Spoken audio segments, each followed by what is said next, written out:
जय श्री कृष्णा दोस्तों, मैं हूं नरेंद्र अग्रवाल और आप देख रहे हैं नरेंद्र अग्रवाल यूट्यूब चैनल। आज इस वीडियो में हम आपको 32 पूर्णिमा व्रत की कहानी शेयर करने जा रहे हैं। 32 पूर्णिमा व्रत माघ शीर्ष माह की पूर्णिमा के दिन किया जाता है और इस व्रत को करने वाले को इस कहानी को जरूर से सुनना चाहिए। कहते हैं कि जो व्यक्ति ये व्रत ना कर सके वो भी यदि इस कहानी को सुन ले तो कहानी सुनने मात्र से उसे पूरा फल मिलता है। तो आइए शुरू करते हैं। तो ये बात है द्वापर युग की। द्वापर युग में एक बार माता यशोदा ने भगवान श्री कृष्ण से कहा कि हे कृष्णा, तुम तो सारे संसार के उत्पन्न करता हो, पोषक और उनके संहार करता हो, तो आज कोई ऐसा व्रत मुझे बताओ जिसके करने से मृत्युलोक में स्त्रियों को विधवा होने का भय न रहे और यह व्रत सभी मनुष्यों की मनोकामनाओं को पूरा करने वाला हो। तब भगवान श्री कृष्ण कहते हैं कि हे माता, आपने अति सुंदर प्रश्न किया है, अति सुंदर। और आज मैं आपको एक ऐसे ही व्रत के बारे में बताने जा रहा हूँ। इस व्रत से सौभाग्य की प्राप्ति होती है और सौभाग्य की प्राप्ति के लिए सभी स्त्रियों को 32 पूर्णिमासी का व्रत जरूर से करना चाहिए। इस व्रत के करने से स्त्रियों को सौभाग्य संपत्ति मिलती है। ये व्रत अचल सौभाग्य को देने वाला और भगवान शिव के प्रति मनुष्य मात्र की भक्ति को बढ़ाने वाला है। तब माता यशोदा कहती है कि हे कृष्ण, सर्वप्रथम इस व्रत को मृत्युलोक में किसने किया था, इसके बारे में भी मुझे विस्तार पूर्वक कहो।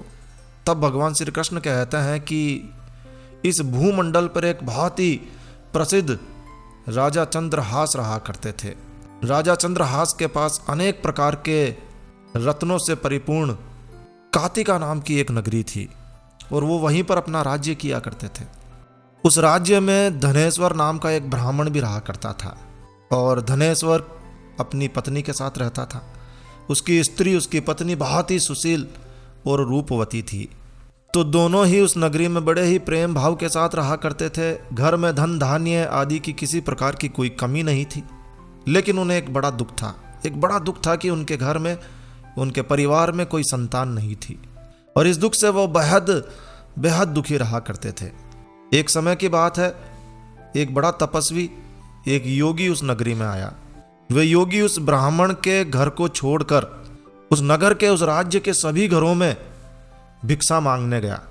सभी से वो भिक्षा लेता और भोजन करता, लेकिन कभी भी वो रूपवती से भिक्षा नहीं लिया करता। और एक दिन वो योगी उसी गली से निकला जहाँ उस ब्राह्मण का, धनेश्वर का मकान था। भिक्षा मांगते हुए जा रहा था, लेकिन उसने रूपवती के मकान को छोड़ दिया और रूपवती से भिक्षा न लेकर वो किसी अन्य के द्वार पर जाकर भिक्षा मांगने लगा। भिक्षा लेकर वो गंगा किनारे जाकर भिक्षा को प्रेम पूर्वक खा रहा था, भोजन कर रहा था कि धनेश्वर ने ये सब चीजें देख ली। उसने देख लिया कि कैसे ये योगी महाराज हमारे घर को छोड़कर किसी अन्य के घर से भिक्षा लेकर और बड़े ही प्रेम पूर्वक भाव से खा रहा है, ये तो गलत है। तो अपनी भिक्षा के अनादर से दुखी होकर धनेश्वर योगी के पास गए, उस साधु के पास गए और उनसे पूछा कि हे महात्मन, आप सब घरों से भिक्षा लेते हैं, लेकिन मेरे घर की भिक्षा आपने कभी नहीं ली। मेरा घर आते ही आप भिक्षा मांगना छोड़ देते हैं और आगे बढ़ जाते हैं। आखिर क्यों? इसका क्या कारण है? तब योगी ने कहा कि सुनो, मैं निसंतान के घर की भीख कभी नहीं लेता। निसंतान के घर की भीख पतितों के अन्न के समान होती है, गरीबों के अन्न के समान होती है। और जो पतितों का अन्न खाता है, जो पापियों का अन्न खाता है, वो भी पतित हो जाता है। और चूंकि तुम निसंतान हो, अतः पतित हो जाने के भय से मैं तुम्हारे घर से कभी भिक्षा नहीं लेता हूँ। अब धनेश्वर ने योगी की ये बात सुनी तो बहुत दुखी हो गया, बहुत ज़्यादा दुखी हो गया। अपने मन में बहुत दुखी होने के साथ दुखी मन से उसने हाथ जोड़कर योगी से कहा, उसके पैरों में पड़ गया और दुखी मन से कहने लगा, हे महाराज, हे योगेश्वर, हे संत, यदि ऐसा ही है तो आप मुझे पुत्र प्राप्ति का कोई उपाय बताइए। आप तो सर्वज्ञ हैं, आप तो सब जानते हैं, मुझ पर अवश्य ही ये कृपा कर दीजिए, अवश्य ही ये कृपा कर दीजिए। देखिए, धन की मेरे पास कोई कमी नहीं है, लेकिन मैं पुत्र ना होने के कारण बहुत ज़्यादा दुखी हूँ, बहुत ज़्यादा दुखी हूँ, और ये मेरे हाथ की बात भी नहीं है। तो आप मेरे इस दुख का हरण करें, आप मेरे इस दुख का हरण करें। आप तो सामर्थ्यवान हैं, आप तो सब जानते हैं। धनेश्वर की बात सुनकर योगी कहने लगे, हे ब्राह्मण, तुम चंडी की आराधना करो, चंडी की आराधना करो। घर आकर उसने अपनी स्त्री से सारा वृतांत कहा और स्वयं तप के निमित्त तप करने के लिए वन में चला गया। जंगल में जाकर, वन में जाकर उसने चंडी की उपासना शुरू कर दी और उपवास करने लगा। लगातार चंडी के उपवास करने के बाद 16वें दिन माता चंडी ने उसे स्वप्न में दर्शन दिया और कहा, हे धनेश्वर, जा तेरे पुत्र होगा, किंतु किंतु किंतु क्या माता? किंतु वह 16 वर्ष की आयु में ही मृत्यु को प्राप्त हो जाएगा। यदि तुम दोनों स्त्री और पुरुष 32 पूर्णिमासी का व्रत विधि पूर्वक करोगे तो वो दीर्घायु होगा। जितनी तुम्हारी सामर्थ्य हो, आटे के दिए बनाना, आटे के दिए बनाकर शिव जी का पूजन करना। लेकिन कुल मिलाकर पूर्णिमासी 32 हो जानी चाहिए, 32 हो जानी चाहिए। और सुनो, सुबह होने पर, प्रातःकाल होने पर इसी स्थान पर समीप ही तुम्हें एक आम का वृक्ष दिखाई देगा। तुम उस पर चढ़ जाना, उस पर चढ़कर तुम एक फल तोड़कर शीघ्र अपने घर चले जाना और अपनी स्त्री से सब वृतांत कहना। ऋतु स्नान के पश्चात वह स्वच्छ होकर भोलेनाथ शंकर जी का ध्यान लगाए और फिर इस फल को खा लेगी। तब भगवान शंकर जी की कृपा से उसे गर्भ हो जाएगा। जब वो ब्राह्मण प्रातःकाल उठा तो उसने देखा कि उस स्थान के पास ही एक आम का वृक्ष है, खड़ा हुआ है, जिस पर बहुत ही सुंदर आम का फल लगा हुआ है। उस ब्राह्मण ने उस आम के वृक्ष पर चढ़कर उस फल को तोड़ने की कोशिश की, लेकिन ये क्या, वृक्ष पर उसने कई बार प्रयत्न करने के बाद भी वो पहले तो चढ़ ही नहीं पाया, बार बार फिसल के गिर जाता। अब तो उस ब्राह्मण को बहुत चिंता हुई और विघ्न विनाशक भगवान श्री गणेश जी की वंदना करने लगा। हे दया निधान, अपने भक्तों के विघ्नों का नाश कीजिए, उनके मंगल कार्य को सफल कीजिए। दुष्टों का नाश करने वाले, रिद्धि सिद्धि को देने वाले, आप मुझ पर कृपा करके इतना बल दीजिए कि मैं अपना मनोरथ पूरा कर सकूं। और इस प्रकार गणेश जी की प्रार्थना करने पर गणेश जी की कृपा से धनेश्वर जैसे तैसे वृक्ष पर चढ़ ही गया और पेड़ पर उसने एक अति सुंदर आम का फल देखा। उसने विचार किया कि जो वरदान में फल मिला था वह यह है या कोई और है, कोई और फल तो दिखाई देता नहीं। तो उस धनेश्वर ब्राह्मण ने जल्दी से उस फल को तोड़ा और घर आ गया।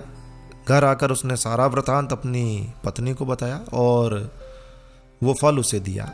उसकी पत्नी ने अपने पति के कहे अनुसार उस फल को खा लिया और शीघ्र ही वो गर्भवती हो गई। देवी की कृपा से उसने एक अत्यंत ही सुंदर पुत्र को जन्म दिया। दोनों ने मिलकर उसका नाम देवीदास रखा। माता पिता के हर्ष और शोक के कारण वो बालक शुक्ल पक्ष के चंद्रमा की भांति अपने पिता के घर में बड़ा होने लगा। माँ भवानी की कृपा से वो बालक बहुत ही सुंदर, सुशील और पढ़ने में भी होशियार था। तो माता चंडी की आज्ञा अनुसार उसकी माता ने 32 पूर्णिमासी का व्रत रखना प्रारंभ कर दिया, जिससे उसका पुत्र दीर्घायु हो सके। 16वां वर्ष लगते ही देवीदास के माता पिता को बहुत चिंता होने लगी, कहीं उनके पुत्र की इस वर्ष मृत्यु ना हो जाए। और इसीलिए उन्होंने अपने मन में विचार किया कि यदि ये दुर्घटना उनके सामने हो गई तो वो सहन नहीं कर पाएंगे। तो उन्होंने देवीदास के मामा को बुलाया और कहा कि हमारी इच्छा है कि देवीदास 1 वर्ष तक काशी में जाकर विद्या अध्ययन करे और हम उसे अकेला भी नहीं भेजना चाहते हैं, और इसीलिए हम चाहते हैं कि तुम इसके साथ चले जाओ और 1 वर्ष के पश्चात इसे तुम वापस लौटा ले आना। सारी व्यवस्थाएं कर दी गई। माता पिता के द्वारा काशी जाने के लिए देवीदास को एक घोड़ा दिया गया। उस घोड़े पर बैठाकर उसके मामा को उसके साथ में विदा कर दिया गया, किंतु उन्होंने उसके मामा को ये बात नहीं बताई कि ये देवीदास अल्पायु है। धनेश्वर ने सपत्नी अपने पुत्र की मंगल कामना और दीर्घायु के लिए भगवती दुर्गा की आराधना की और पूर्णमासी का व्रत करना शुरू कर दिया। और इस प्रकार बराबर 32 पूर्णिमासी के व्रत उन्होंने पूरे कर लिए। कुछ समय पश्चात एक दिन वे दोनों यानी कि मामा और भांजा मार्ग में रात्रि बिताने के लिए किसी गांव में ठहरे हुए थे। उस दिन उस गांव में एक ब्राह्मण की अत्यंत सुंदर, सुशील, विदुषी और गुणवती कन्या का विवाह होने वाला था। जिस धर्मशाला के अंदर वर और उसकी बारात ठहरी हुई थी, उसी धर्मशाला में देवीदास और उसके मामा भी ठहरे हुए थे। संयोगवश कन्या को तेल आदि चढ़ाकर मंडप आदि का कृत्य किया गया। तो लग्न के समय वर को धनुआर्थ हो गया कि वर के पिता ने अपने कुटुंबियों से परामर्श करके निश्चय किया कि ये देवीदास मेरे पुत्र जैसा ही सुंदर है, मैं इसके साथ ही इसका लग्न करा दूं और बाद में विवाह के अन्य कार्य मेरे लड़के के साथ हो जाएंगे। तो ऐसा सोचकर देवीदास के मामा के पास जाकर वो बोला कि थोड़ी देर के लिए अपने भांजे को हमें दे दो, जिससे विवाह के लग्न का सारा कार्य सुचारू रूप से किया जा सके। तब उसका मामा कहने लगा कि जो कुछ भी मधुपर्क आदि कन्या दान के समय वर को मिलेगा वो सब हमें दिया जाए तो मेरा भांजा इस बारात का दूल्हा बन सकता है। ठीक है, वर के पिता ने ये बात स्वीकार कर ली और मामा ने अपने भांजे को वर बनने के लिए भेज दिया। उसके साथ सब विवाह कार्य रात्रि में विधि पूर्वक संपन्न हो गया। पत्नी के साथ वह भोजन ना कर सका और अपने मन में सोचने लगा कि ना जाने ये कैसी स्त्री होगी। वो एकांत में ऐसी सोच में बैठा हुआ था कि उसकी आंखों में से आंसू आ गए। तब वधू ने पूछा कि क्या बात है, आप इतने उदासीन और दुखी क्यों हैं। तब उसने वो सारी बातें जो वर के पिता और उसके मामा के बीच में हुई थी उसे बतला दी। तब कन्या ने कहा कि ये ब्रह्म विवाह के विपरीत कैसे हो सकता है। देव, ब्राह्मण और अग्नि के सामने मैंने आपको ही अपना पति बनाया है और इसीलिए आप ही मेरे पति हैं और अब मैं आपकी पत्नी ही रहूंगी, किसी अन्य के पास मैं कदापि जाने वाली नहीं। तब देवीदास ने कहा कि ऐसा मत करिए क्योंकि मेरी आयु बहुत थोड़ी है, मेरे पश्चात आपकी क्या गति होगी, इन बातों को अच्छी तरह से विचार कर लीजिए। किंतु वो दृढ़ निश्चय वाली थी, बोली कि ठीक है, जो आपकी गति होगी वही मेरी गति होगी। तो है स्वामी, आप उठिए और भोजन करिए, आप निश्चय ही भूखे भी होंगे। और इसके बाद में देवीदास और उसकी पत्नी दोनों ने मिलकर भोजन किया और शेष रात्रि वो सोते रहे। सुबह हुई, प्रातःकाल देवीदास ने अपनी पत्नी को 3 नगों से जुड़ी हुई एक अंगूठी दी, एक रुमाल दिया और कहा, हे प्रिय, इसे लो और संकेत समझकर स्थिर चित्त हो जाओ। मेरा मरण और जीवन जानने के लिए एक पुष्प वाटिका बना लो, उसमें सुगंधी वाली एक नवमल्लिका लगा लो, उसको प्रतिदिन जल से सींचा करो और आनंद के साथ खेलो कूदो और उत्सव मनाओ। जिस समय और जिस दिन मेरा प्राणांत होगा यानी कि मेरी मृत्यु होगी, ये फूल सूख जाएंगे और जब ये फिर हरे हो जाएं तो जान लेना कि मैं जीवित हूँ। ये बात निश्चय करके समझ लेना, इसमें कोई संशय नहीं है। ये समझाकर देवीदास वहाँ से चला गया। प्रातःकाल होते ही वहाँ पर गाजे बाजे बजने लगे। जिस समय विवाह के कार्य समाप्त करने के लिए वर तथा सब बाराती मंडप में आए तो कन्या ने वर को भली प्रकार से देखकर अपने पिता से कहा कि ये मेरा पति नहीं है, मेरा पति वही है जिसके साथ रात्रि में मेरा पानी ग्रहण हुआ था, इसके साथ मेरा विवाह नहीं हुआ है। यदि ये वही है तो बताए कि मैंने इसको क्या दिया। मधुपर्क और कन्यादान के समय जो मैंने भूषण आदि दिए थे उन्हें दिखाएं तथा रात में मैंने इन्हें क्या गुप्त बातें कही थी वो सब सुनाए। पिता ने उसके कथन अनुसार वर को बुलवाया। कन्या की ये सारी बातें सुनकर वो कहने लगा कि मैं कुछ नहीं जानता। इसके पश्चात लज्जित होकर वो अपना सा मुंह लेकर वहाँ से चला गया और सारे बाराती भी अपमानित होकर वहाँ से लौट गए। तब भगवान श्री कृष्ण बोले, हे माता, इस प्रकार देवदासी काशी विद्या अध्ययन के लिए चला गया। जब कुछ समय बीत गया तो काल से प्रेरित होकर एक सांप रात्रि के समय उसे डसने के लिए वहां आया। उस विषधर के प्रभाव से उसके शयन का स्थान चारों ओर से विष की ज्वाला से विषैला हो गया, किंतु व्रतराज के प्रभाव से उसे काटने ना पाया, काट नहीं सका, क्योंकि पहले ही उसकी माता ने 32 पूर्णिमा के व्रत रख रखे थे। इसके बाद में मध्याह्न के समय स्वयं काल वहां पर आया और उसके शरीर से उसके प्राणों को निकालने की कोशिश करने लगा, जिससे वो देवीदास मूर्छित होकर पृथ्वी पर गिर पड़ा। भगवान की कृपा से उसी समय पार्वती जी के साथ भोलेनाथ शंकर जी भी वहां आ गए। उसको मूर्छित दशा में देखकर पार्वती जी ने भगवान शंकर से प्रार्थना की, है महाराज, हे भोलेनाथ, इस बालक की माता ने पहले 32 पूर्णिमा का व्रत किया था, जिसके प्रभाव से हे भगवान आप इसे प्राण दान दीजिए। माता भवानी के कहने पर भक्त वत्सल भगवान भोलेनाथ ने उसे प्राण दान दिया और इस व्रत के प्रभाव से काल को पीछे हटना पड़ा। देवीदास स्वस्थ होकर पुनः बैठ गया। उधर उसकी स्त्री उसके काल की प्रतीक्षा किया करती थी। जब उसने देखा कि उस पुष्प वाटिका में पत्र पुष्प कुछ भी नहीं रहे तो उसे अत्यंत आश्चर्य हुआ, और जब वो वैसे ही हरी भरी हो गई तो वो जान गई कि उसके पति जीवित हो गए हैं। ये देखकर वो बहुत ही प्रसन्न हुई और प्रसन्न मन से अपने पिता से कहने लगी, हे पिताजी, मेरे पति जीवित हैं, आप उन्हें ढूंढिए। जब 16वां वर्ष व्यतीत हो गया तो देवीदास भी अपने मामा के साथ काशी से चल दिया। उधर उसके ससुर उसको ढूंढने के लिए अपने घर से जाने वाले ही थे कि वो दोनों मामा भांजा वहीं पर आ गए। उनको आया देखकर उनका ससुर बड़ी प्रसन्नता के साथ उन्हें अपने घर ले आया, और उस समय नगर के निवासी भी वहाँ इकट्ठे हो गए। सबने निश्चय किया कि अवश्य ही इसी बालक के साथ इस कन्या का विवाह हुआ था। उस बालक को जब कन्या ने देखा तो तुरंत पहचान लिया और कहा कि ये तो वही है जो संकेत करके गया था। उसके बाद में सभी कहने लगे कि भला हुआ जो ये आ गया। सब नगरवासियों ने बहुत ही आनंद मनाया। कुछ दिन बाद देवीदास अपनी पत्नी और मामा के साथ अपने ससुर के घर से बहुत ही उपहार इत्यादि लेकर अपने घर के लिए प्रस्थान कर दिया।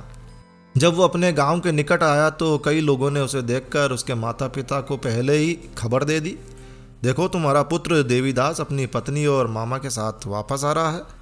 ऐसा समाचार सुनकर पहले तो उन्हें विश्वास ही नहीं हुआ, किंतु जब बहुत सारे लोगों ने ये बात उन्हें कही, समर्थन किया, तो उन्हें बहुत आश्चर्य हुआ।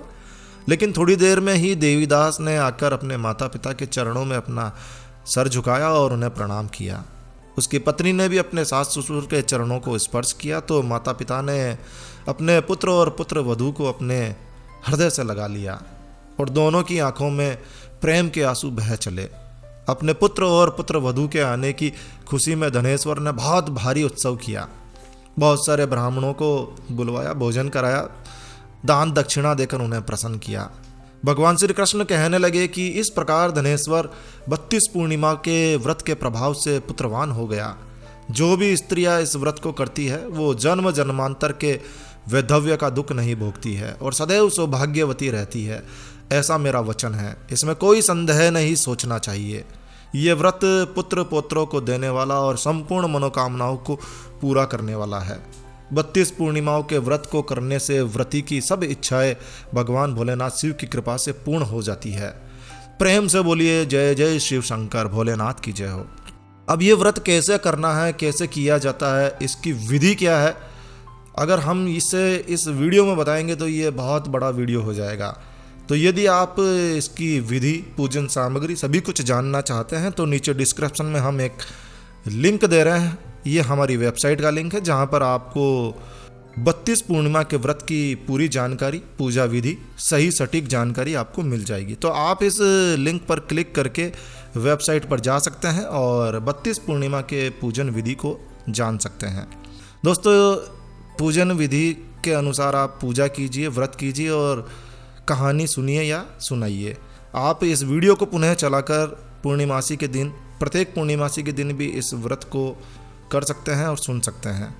तो बस इस वीडियो को यहीं विराम देते हैं। दोस्तों, यह वीडियो, यह जानकारी आपको कैसी लगी कमेंट करके हमें ज़रूर बताएं। यदि आपको यह वीडियो, यह जानकारी अच्छी लगी हो, यूज़फुल लगी हो तो कृपया लाइक के बटन पर ज़रूर क्लिक कीजिए। और यदि आपने हमारा ये चैनल सब्सक्राइब नहीं किया हुआ है तो कृपया चैनल सब्सक्राइब कर लीजिए, क्योंकि इस चैनल पर हम लेकर आते हैं आपके लिए तरह तरह की धार्मिक जानकारियाँ, होम रेमेडीज, होम टिप्स, हर टेक्निकल नॉलेज। तो सब्सक्राइब करने पर आपको हमारे नए वीडियोस की अपलोड्स लगातार निरंतर मिलती रहेगी। तो अभी सब्सक्राइब के लाल बटन पर क्लिक करके चैनल सब्सक्राइब कर लीजिए।